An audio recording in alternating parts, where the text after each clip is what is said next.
You know, I have no problem at all with a BIC lighter for starting a fire, and I can get ignition with you know, flint and steel, and use char cloth and use char wood.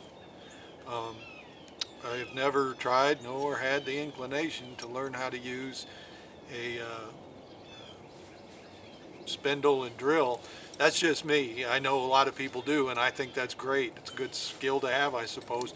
At my time in life, I just don't ever foresee myself being in a situation where I would have that. Plus, I always have redundancies, different ways of starting fires, you know, primarily BICs everywhere, BIC lighters, but also Ferrocerium rods. I have them laying everywhere. So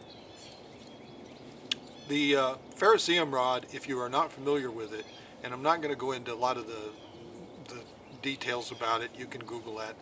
But I just wanted to show you that, you know, a lot of people say carbon steel is what ignites these little spark givers, you know, and you can actually use uh, stainless steel.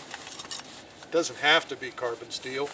The reason people want carbon steel a lot of times is they want to be able to use that with their flint to ignite a you know, spark off of it, off the carbon steel. But you know, there again, you have to think that those sparks are not as strong as the ferrocerium rod. The ferrocerium rod throws out much hotter sparks than flint and steel. So again, just so you know. But this is a stainless steel little pocket knife, and you can see it throws off sparks as well. So the notion that you have to have a carbon steel knife is just a notion. Uh, what you do have to have, though, is a sharp edge on here. 90 degrees, I don't know if it has to be 90 degrees, but it does have to be sharp. Um, you can use a ferro rod. You can use glass, a piece of glass, you know, to scrape off these. Because what you're doing is you're scraping off the metal, and the metal is what fires up, and that's what the sparks are. It's pieces of hot metal. So in the case of where you're using flint and uh, flint and steel, carbon steel, what you're doing is the flint is actually harder than the carbon steel, and it's knocking off pieces of the knife, and that's what your sparks are. So I'll show you a couple different types of. There's all kinds of ferrocerium rods. The harder ones, that there are harder ones and softer ones. The softer ones have what they call a well, there's less iron in it, so they spark more easily.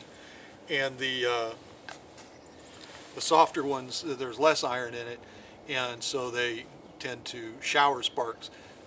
The balance to that is that the ones that are quote unquote softer get used up quicker, and the harder ones with the iron, while they don't maybe throw off as sparks as easily, they last. The rod actually lasts longer. So here's one that was a gift from my friend Al overseas in England, and this many of you will recognize this is just an old hickory knife, boning knife, and look at the sparks that fly off of this.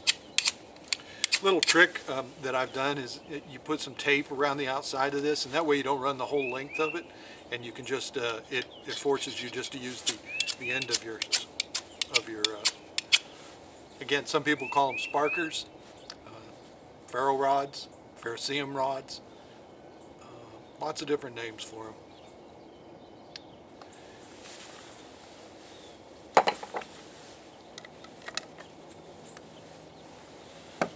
And just another quick one to show you that a lot of this one that I started off with, it has a broken off hacksaw blade that you can attach.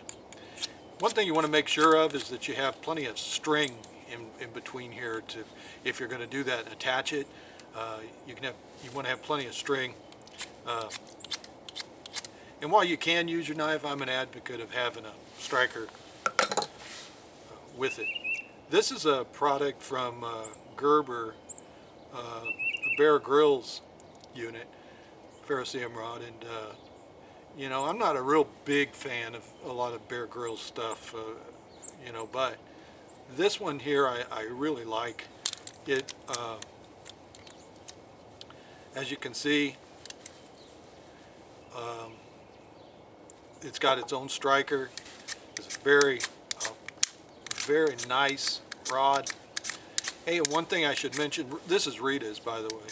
One thing I should mention is most Ferrocerium rods will come with a coating on the outside of them, and that is to protect the rod because it's iron, you know, different elements and iron in there. So it will rust.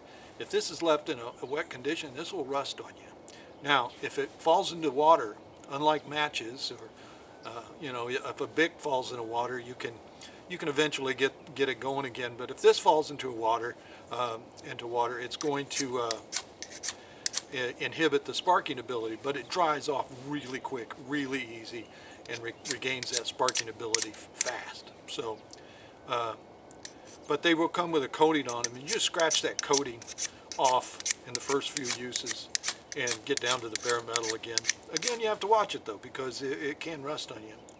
The only negative, this is waterproof, by the way. This can drop in, I believe it floats. I've never tested it, but the only thing I do not like about this specific unit, it sells for about $11, $12, is when you put it back together, you have to look.